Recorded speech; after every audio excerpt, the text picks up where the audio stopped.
The lesson is about structure of government budget. Structure of government budget or components of government budget. Both are same. What is the budget comprised of? That is the components of government budget.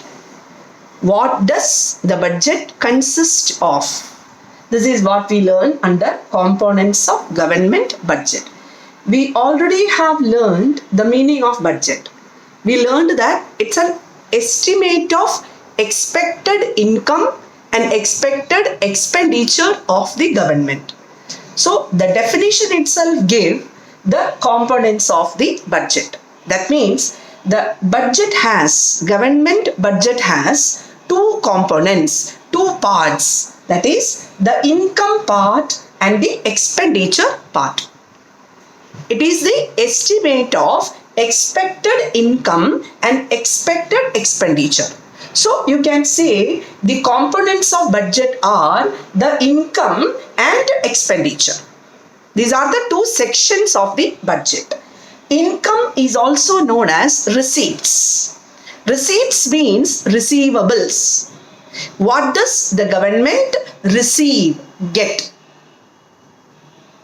Expenditure means what does the government spend?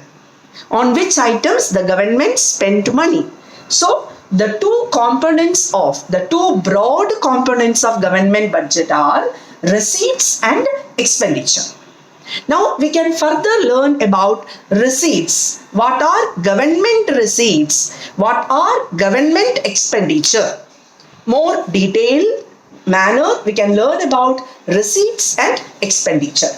The government receipts means the government income, the money receipts of the government. The money income of the government is known as the receipts or government receipts. From which sources the government get money? That is the meaning of receipts. And the receipts of the government we can divide into two categories. That is the revenue receipts and the capital receipts. The revenue receipts and the capital receipts. This is the two components of government receipts. The different sources from which government receive money income can be broadly divided into revenue receipts and capital receipts. Now, how this distinction is made? This distinction is made on this basis. On the basis that whether the receipts are reducing any assets of the government or increasing any liability of the government. This is the basis. Whether the receipts of the government, the different sources from which the government gets income, money, whether those sources leads to any reduction of assets of the government or any increase in the liability of the government. Accordingly, the receipts are divided into revenue receipts and capital receipts. That is, if any receipt leads to reduction in asset, the government loses its asset. Now, what are government assets? Varied types of assets the government generate. The roads, railway lines, bridges, dams, the industries the government set up, the different institutions the government set up and run, the hospitals, schools. Innumerable type of assets the government has. When the union government lent money to the state government, or the union government lent money to any foreign country, it is creating an asset. Like that, the government also incur liability. The government also incur liability. How? For meeting its expenses, the government many times borrow money. So, if any receipt of the government reduces the asset, that is, an asset is lost, but the money is received, or it increases the liability. Say for example, if money is borrowed, it increases the liability, because whenever you take a loan, you need to give it back. So borrowing increases the liability. If the government receives money income either by reducing its asset or by increasing its liability, then such receipts are known as capital receipts. Such receipts are known as capital receipts. Say for example, a PSU, Indian Railways. Indian Railways, it's a government-owned enterprise institution. Think that the government is going to sell it off to the private organizations. The Indian Railways is going to be sold off. Then what happens? Government gets money in return. So that whenever the government receives money, gets money, it is a receipt. But on the other hand, what you have to understand, whenever the railways are sold off, the government is losing its asset. Such a receipt is known as capital receipt. Say for example, the union government borrow money from IMF, International Monetary Fund. So government gets money, but on the other hand, whenever the loans are taken, the liability is increased. We need to pay it back. So such kind of receipts, government receives money, but it has to be given back. So it increases the liability of the government. Such receipts are known as capital receipts. On the other hand, the government may get income without any obligation. That means the government need not have to pay it back, or the government is not selling off any of its property, any of its asset. Still the government gets money. That is known as revenue receipts. So how can you define revenue receipts? Revenue receipts are those receipts which does not reduce asset and which does not increase the liability. Without increasing the liability, without reducing the asset, whenever the government receives income, then that income is known as revenue receipts.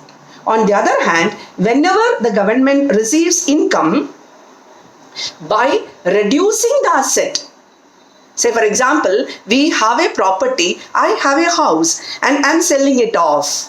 The house is my asset. Now I am selling it off. I receive money. I get money. But on the other hand, my asset is lost. Such a receipt is known as capital receipt.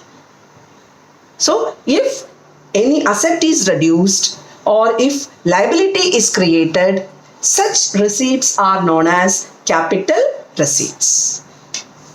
Now going forward, to learn about expenditure. Expenditure means the money incurred by the government.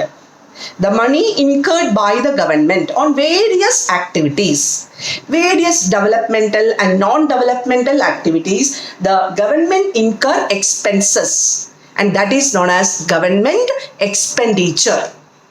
You can see yourself. The government runs government hospitals, schools, then government spends lots of money in construction activities, construction of roadways, railways, dams, bridges. Government spends crores of money in running PSUs, public sector undertakings. Government maintains so many officers for its administration. For the running of those offices, government spends money. For payment of salaries, pensions to the employees, government spend money. So government spends crores of money, and that expenses of the government are known as government expenditure. And this government expenditure is also divided into two categories. As we have divided receipts, here also the expenditures are also divided into two categories, that is revenue expenditure and capital expenditure. So these are the two types of expenditure. As we have divided receipts as revenue and capital, in the same manner we can divide expenditure as also revenue expenditure and capital expenditure. So these are the two types of expenditure, revenue expenditure and capital expenditure. Now, how to distinguish between them, revenue expenditure and capital expenditure? This is the expense of the government. The government is spending money. So if you are spending money, you need to see whether my expense, my spending is leading to any asset creation or any liability reduction. So the criteria changes in this manner. If the government spending is leading to any reduction of liability or any increasing of asset, in this manner you can distinguish an expenditure as revenue expenditure and capital expenditure. That means if any expenditure of the government, say for example, the government is spending money on the construction of roadways. The government is spending on the construction of roadways. So when the government spends money on the construction of roadways, what is done? The roadways are created, railways are created, bridges are created. All these are assets of the economy of the government. So that spending has created an asset. The government is spending money on the repayment of loan. Repayment of loan. Loan is a liability.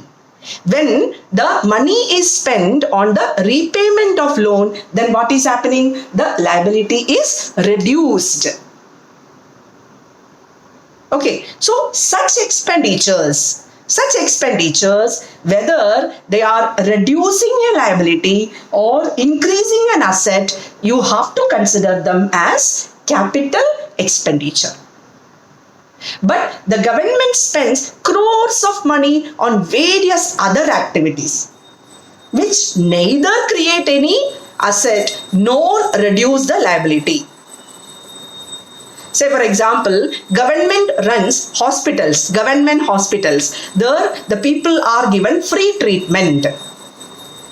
The government spends crores of money on that, but at the end of that, no asset is created. No liability is reduced. The government runs so many institutions for its administration purpose. And in these institutions, the government spends crores of money. But those things are not leading to any creation of asset or any reduction of liability. Hence, such expenditures are regarded as revenue expenditure. So this is how we distinguish between revenue expenditure and capital expenditure.